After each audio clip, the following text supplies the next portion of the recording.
Lego Star Wars 75267, the Mandalorian Battle Pack. Fairly older set now, definitely retired. I think it was from back in 20 something or other. Should we find the date? No, can't find the date.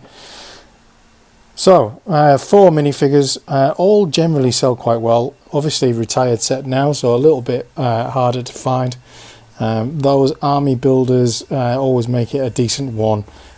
Prices generally not too bad to get in the secondary market, but there's not much of it in terms of a build. There's a couple of kind of a bit of landscape and a speeder of some variety. But other than that, it's fairly straightforward. There it is, 2020, the set is. So, let's get this one parted out. It'll be quick and easy, and we shall see what it's looking like. Okay, so parted out. 3 of these in total, so excuse it a little bit. Minifigures, the Mandalorians, just plain black heads, which is a bit dull and boring, but it is what it is. All 4 of those, and the capes all come in one box. So if you're going to split them up, you need to split up the things. You obviously get the obligatory kind of visor and rangefinder pack.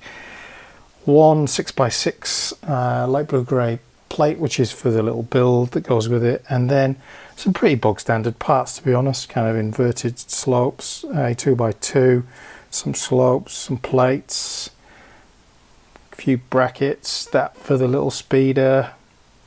Very, very just kind of standard Star Wars parts. A 2x2 slope in reddish brown, some jumper plates, some log profiles, dark tan of those, trans clear round tiles, a bit of Technic, shooters 2 ways, so there's those ones, stud shooters, smaller versions of those, some slopes, some more plates. As you can see, it's very kind of wows. Definitely the only value here is really going to be in the minifigures. A lot of dark blue grey, light blue grey, those cheese slopes, some more brackets, the other stud shooters, some flags. They've got a different name, those ones, haven't they? Can't remember what it is.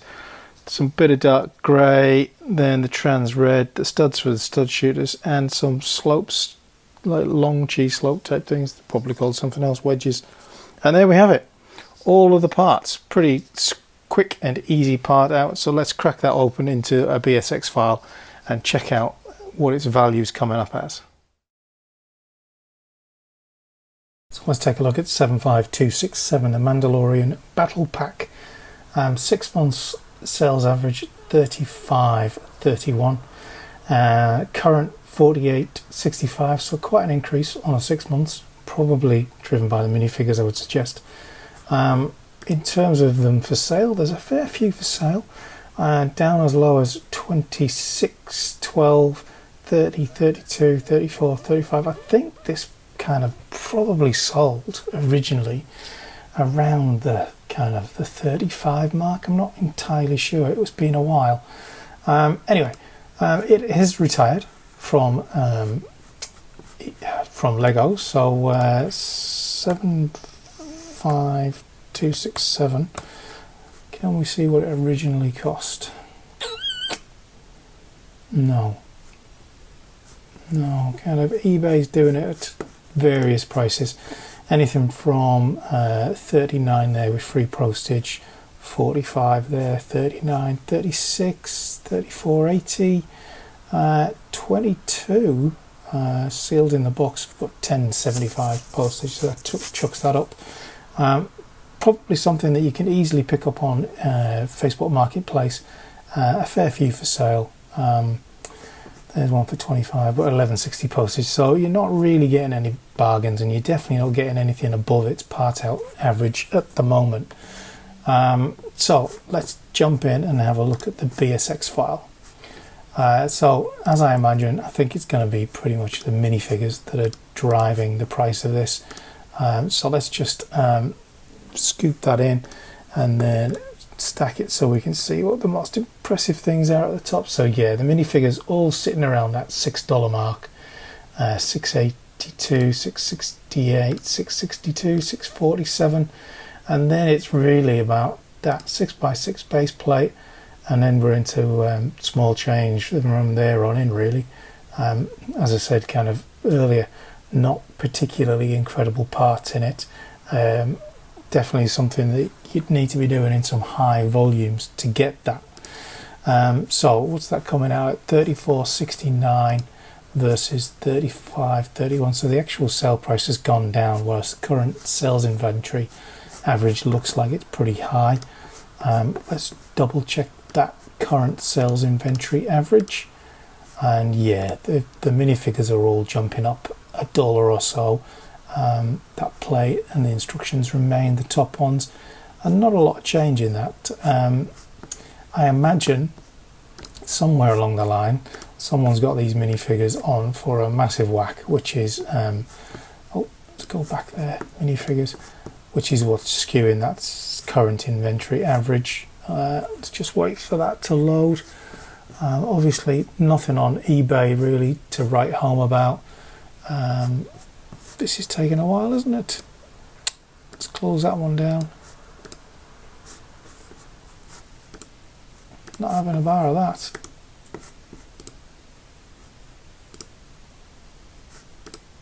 Here we go. So let's take a look at these 4 minifigures and see where the price is coming. Up to $12 on that one, 12 on that one in Australia, 12 on that one in Australia. So they're all pretty even on in Australia. There's 3, we need another one. Which one haven't we done? 707, 08, so it's 709 is the one that we've skipped, that one. Same again, 12 is the top, but let's have a look into the European and American markets. Someone's got it up at 29 US dollars, which is obviously going to throw that average up, and equally 27 euros. So those few outlying stores that tend to create the massive shift in the current inventory average. Couple of stores there doing the kind of the big numbers on that, and this Give Me a Brick, again, a regular at having minifigures at massive prices that skew the actual current inventory average. Yeah, same ones in all of these figures. And that one's 48 euro. That's the why that's throwing it up. Wow. Anyway, so as you can see, that's pretty much driving those prices up. So let's just have a quick little look. If you parted out the individual minifigures on the sales average, let's go with current inventory average on the actual parts for that. It was coming in about, what was it, $9, $12.89 on that one. So a slight increase. I get $10.92, not much shifting on that one in the green. What about the Sabrine Wren looking one? Again, virtually no change in that one. And the nice bluey dark azure one comes in at $10.97. So not a great deal of shift. It's really in this one, which of course has a more Paz Vizsla, Boba Fett kind of feeling to it. That's the one where the shift is. So you're not getting a great deal more if you part out the minifigures than you would if you sold them as minifigures as a whole. So as a set, kind of average parts, solid minifigures, one of those ones that's going to appreciate over time, but probably currently sitting in line with the actual set for sale. So probably worth holding on all fronts.